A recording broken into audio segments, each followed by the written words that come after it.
Hey, Comcovers. So we are still on our sovereignty frame, and today's topic is going to be political systems and democratization.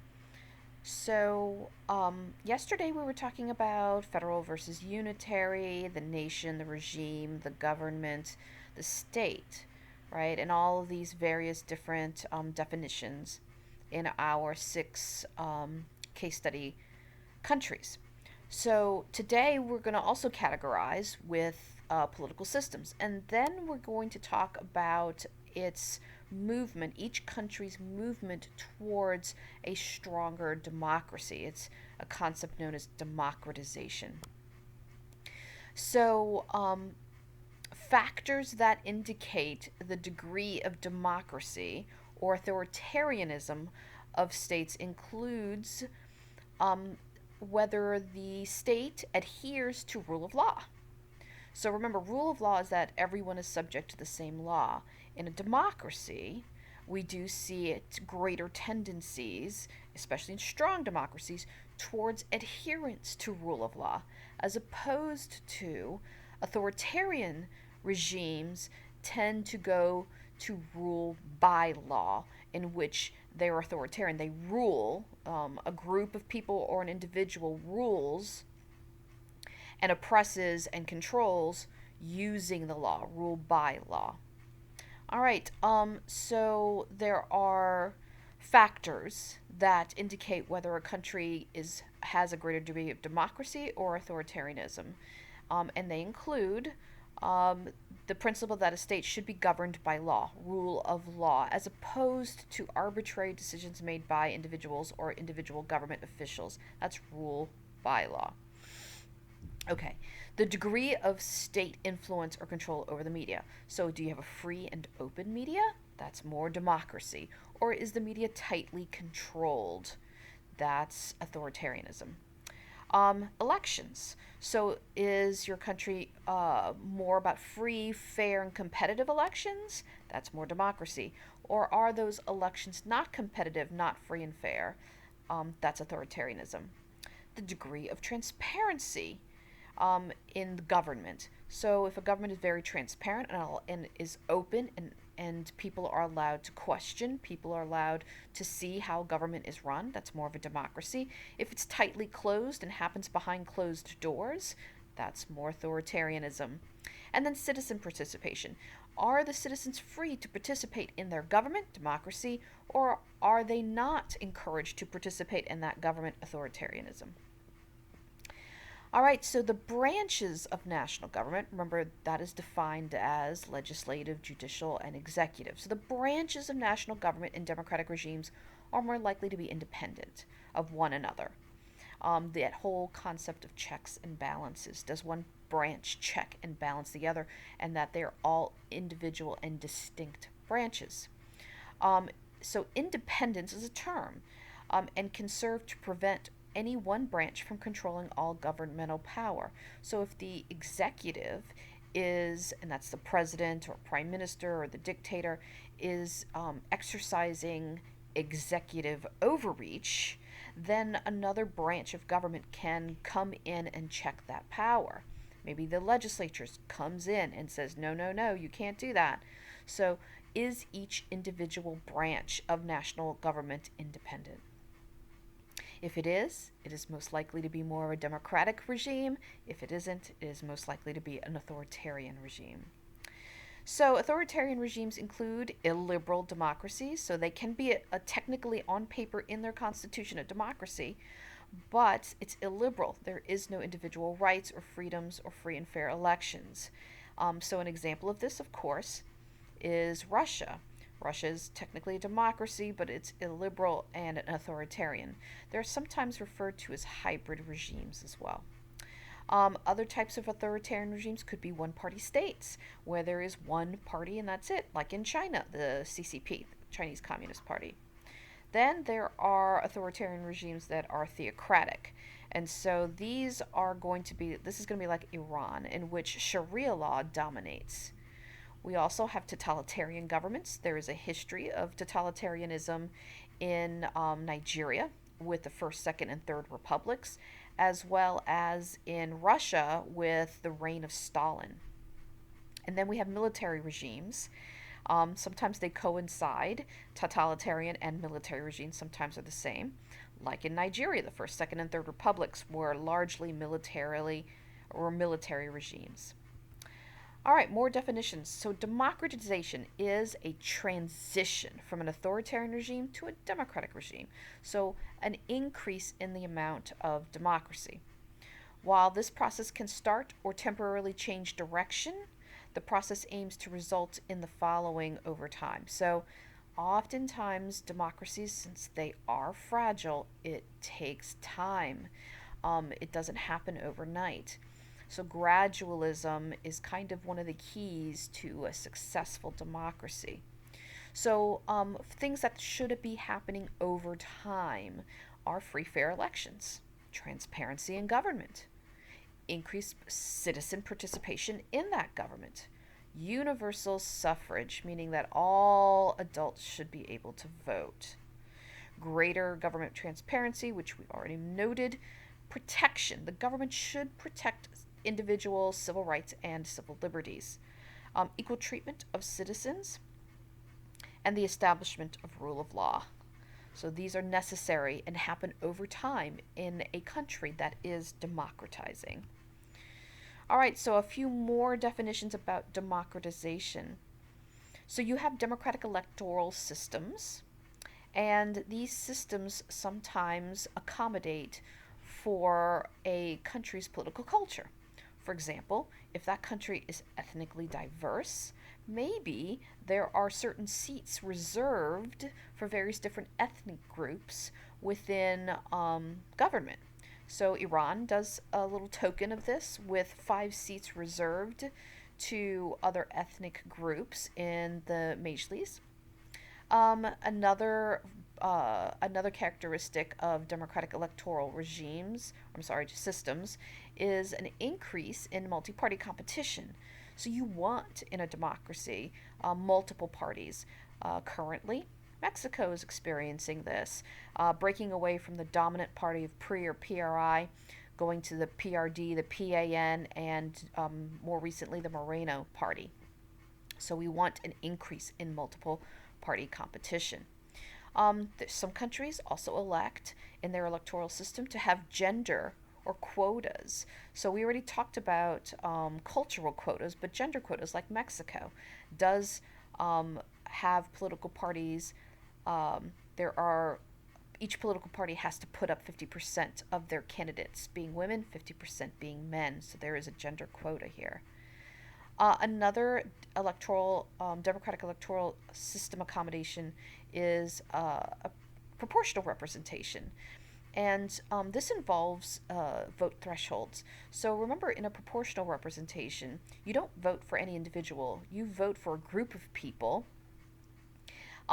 And you do that by voting for maybe a political party. And then you vote for Republican or Democrat or Green Party or PRI, right? You vote for that, and then listed under that are all the candidates. So you'd be voting proportionately. So if one party wins, then they get a proportionate share. But in order for that party to get some seats in the legislature, they have to pass a certain threshold. Like in Russia, it used to be a 4% threshold. So in a proportional representation, each party had to have at least 4% of the vote in order to gain seats. Russia then increased it to 7%, so that eliminated a lot of parties. So thresholds are important in competitive multi-party systems. And then y'all have heard of district boundaries. Think of gerrymandering, right? So are district boundaries redesigned so that one party, is dominant? So that is part of the democratic electoral system. Political corruption inhibits democratization. So political corruption can take many forms. It could be the patron-client system, where you scratch my back, I scratch yours. It could be in the form of judges being bribed, right? So independent judiciaries, right? As we defined independence before, independent of any other branch, independent judiciaries can reduce such corruption. So, is there a priority of trying to eliminate corruption in judicial branches? China has tried to crack down on its corruption and trying, to make their judiciaries more independent, although it has not happened. All right. Democratization can stall or be reversed, like in Nigeria. This is what the first to the second republic to the third republic, and they're currently in the fourth republic. So these we see sometimes they stall or be reversed. They reverse to a military dictatorship because democracies are fragile, and sometimes they become dictatorships. So democratization can stall or be reversed. Policy changes regarding election rules and civil liberties can support or impede democratization. An example of policy changes regarding election rules is, like I said before, Russia changing their proportional representation threshold from 4 to 7%. Another is Russia. I'm going to go back to Russia, who Vladimir Putin recently added constitutional amendments, making it so that he can have another set of terms, right? Changing election rules. Democratic consolidation refers to the process by which a democratic regime matures in terms of election rules, separation of powers, protection of civil liberties, making it unlikely to revert to authoritarianism. So, like the UK, it has democratic consolidation. It has a long history, a maturation, a maturity in terms of elections, separation of powers, because it has existed as a truly democratic state for so long. It makes it unlikely to revert to authoritarianism without an external shock. So, democratic consolidation. And then consensus. Consensus is important that's the whole premise behind a democracy. About the majority. So consensus among competing cultural and political groups about government policies associated with democratization and economic development can advance the process and make it more sustainable. So if both political parties, Republicans and Democrats, come to a consensus about a policy issue, then that is going to lead to a stronger and a more sustainable democratic system. All right, now let's go to political systems in the UK. So here begins our case study. This one should be relatively easy. The political system that exists in the UK is a parliamentary system that, by definition, combines the lawmaking and executive functions. So there is a slight marriage to the legislative and the executive branch because the prime minister is chosen by the majority party in the House of Commons and allows the national legislature to select and remove the head of government and cabinet. So again, the House of Commons can choose to remove the prime minister, right, and cabinet positions. So that is a parliamentary system. And democratization has happened over time, gradually in the UK. And I'm going to use this as an example, voting rights. So democratization's first important steps was in the 1820s when propertied, meaning people who own property, these classes of people pressured government to extend the voting right to more UK citizens, well, at the time, English citizens. And so we do see a series of legislation passed by the House of Commons. The Great Reform Act of 1832 extended voting rights to a section of middle class males with property, right? But of course, that's not good enough. So, again, sustainability over time, we're going to start to see an opening up, more legislation, Representation of the People Act in 1867. Notice it's about a 30-year difference. And this increased the electorate to 16%, so from 7% to 16%. Again, gradually over time, in 1884, the Franchise Act doubled the electorate. By 1918, the Representation of People Act included all adult male and female over 30. And so, as this happens, we are definitely seeing democratization, universal manhood suffrage, right? One of the characteristics. Another thing that is part of gradualism is the decline in power of the monarchy over time and the increased power of the parliament.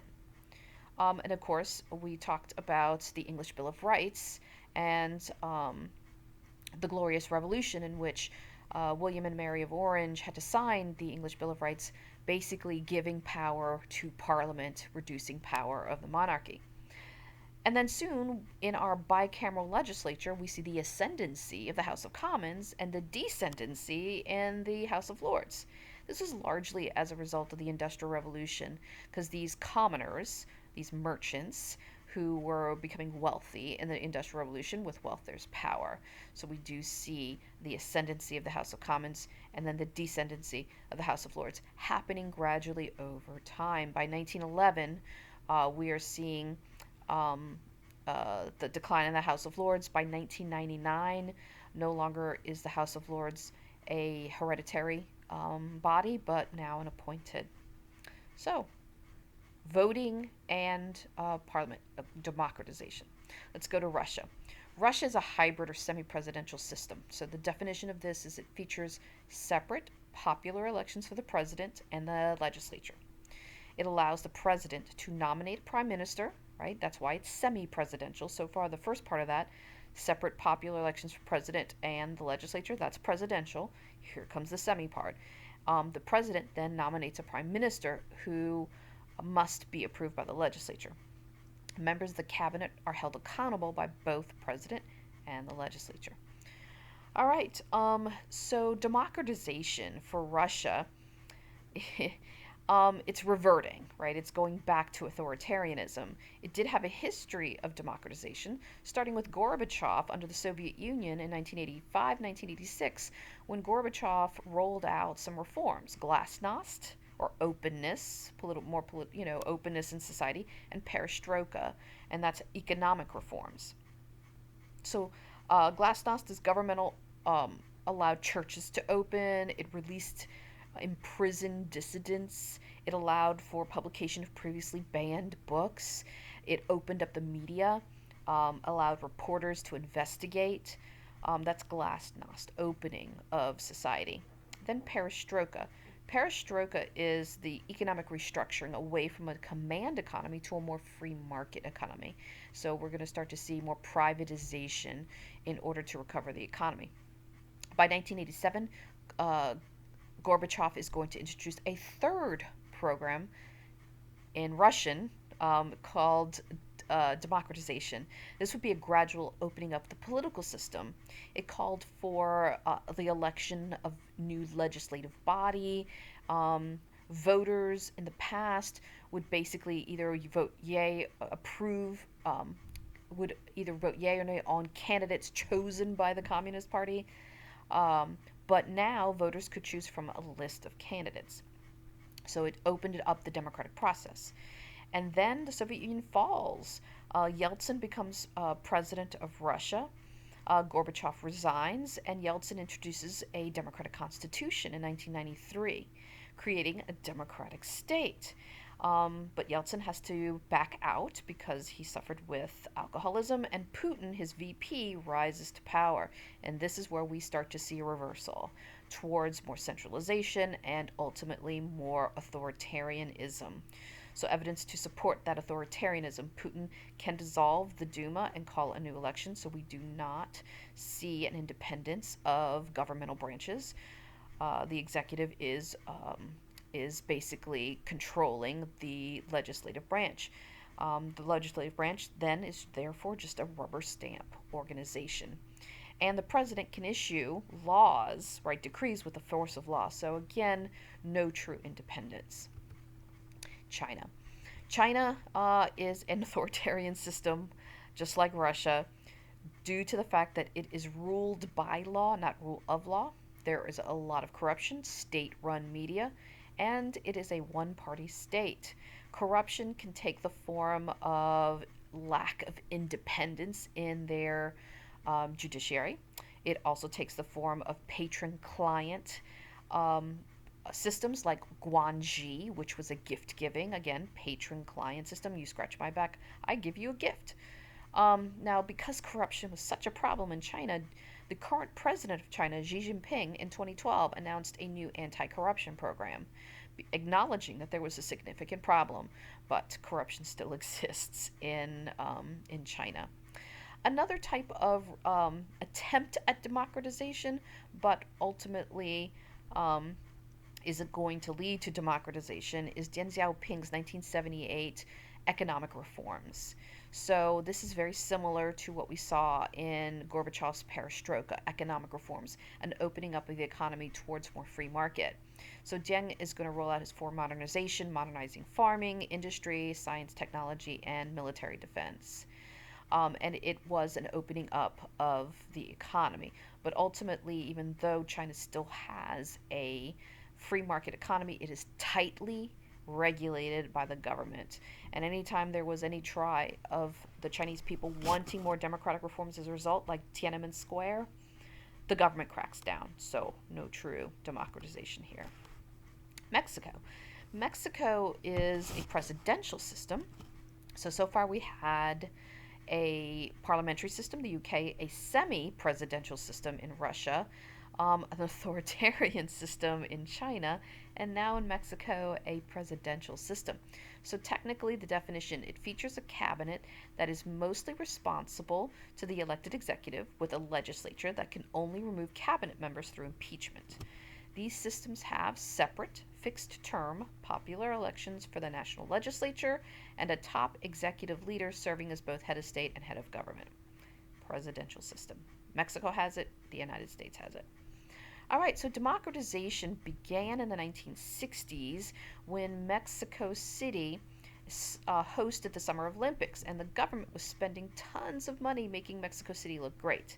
As a result, there was protests by a lot of students, university students, and it became what is known as the Tlatelolco Massacre, because government kind of cracked down on the student protests because of all this government spending on the Mexico City Summer Olympics.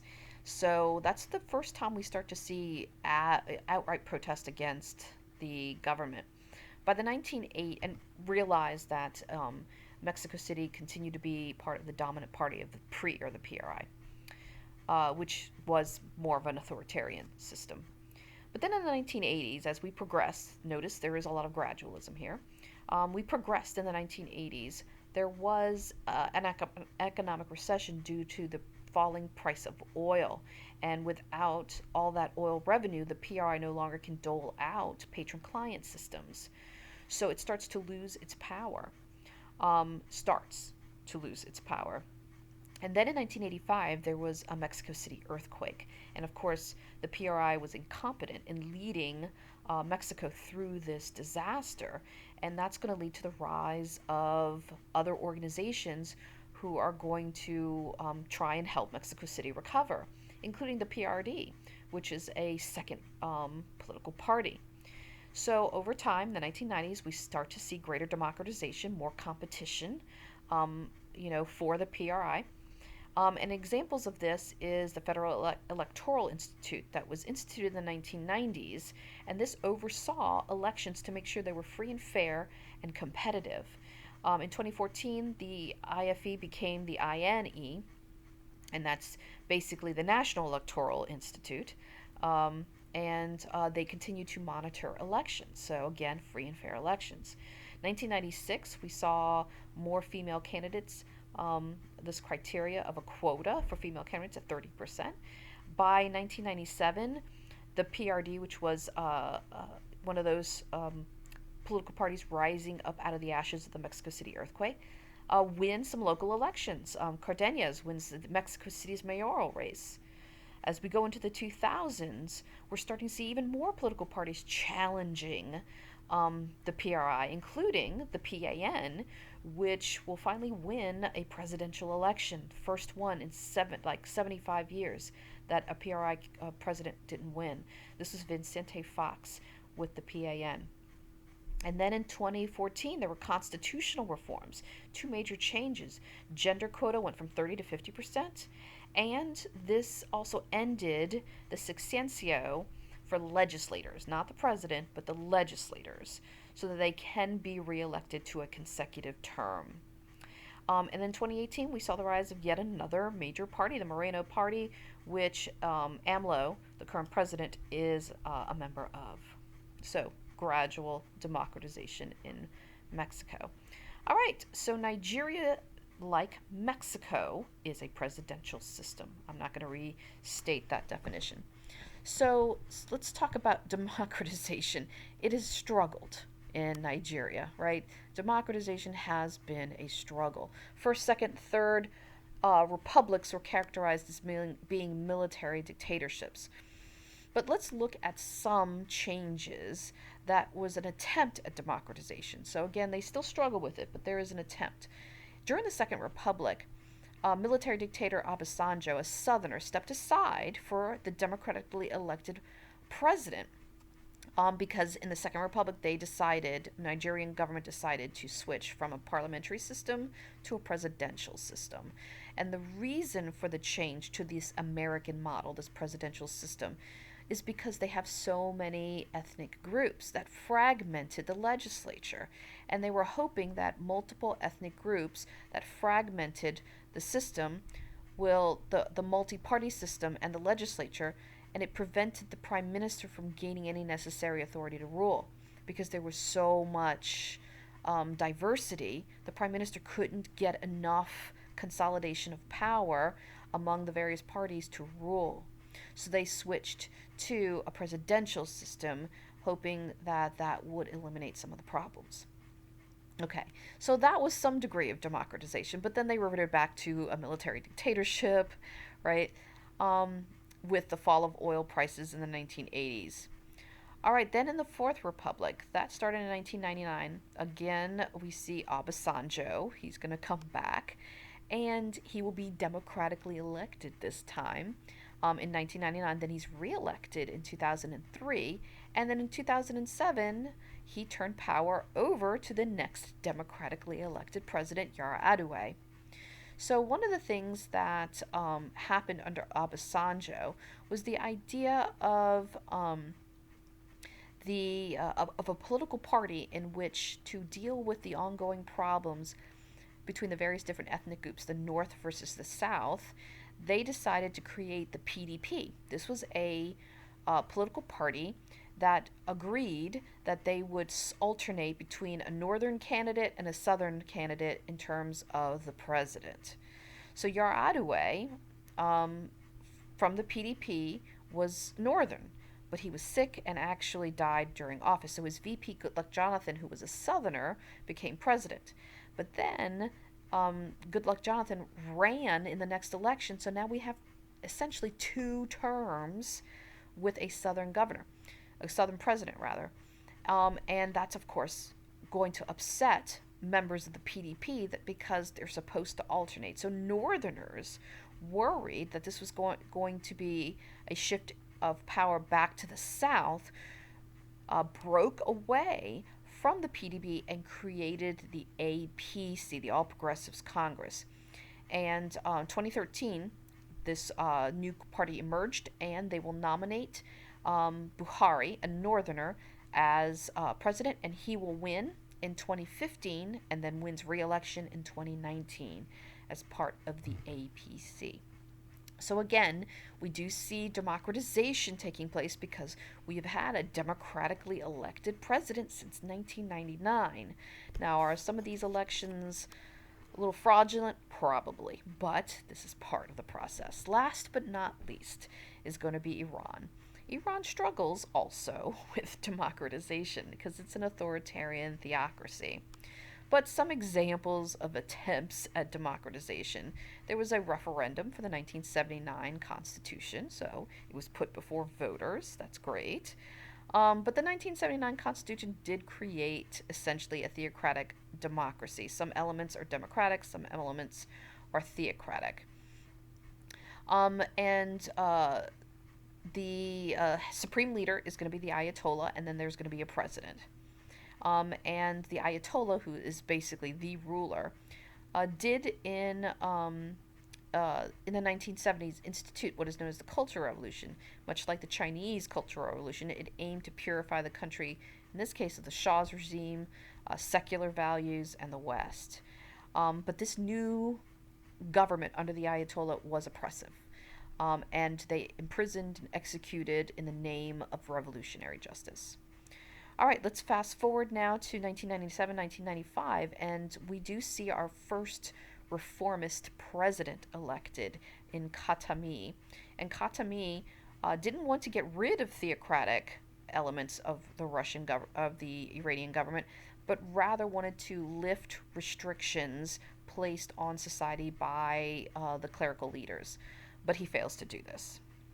Another example under Khatami, all these reforms is often referred to as the Tehran Spring, a period of cautious political liberalization under Khatami, with a loosening of freedom of speech and press, more of an open economy, friendlier to the West, and things seem to be going more towards the democratic route when 9/11 happens. And when 9/11 happens, George W. Bush vilifies Iran because they believe that Iran was harboring Osama bin Laden.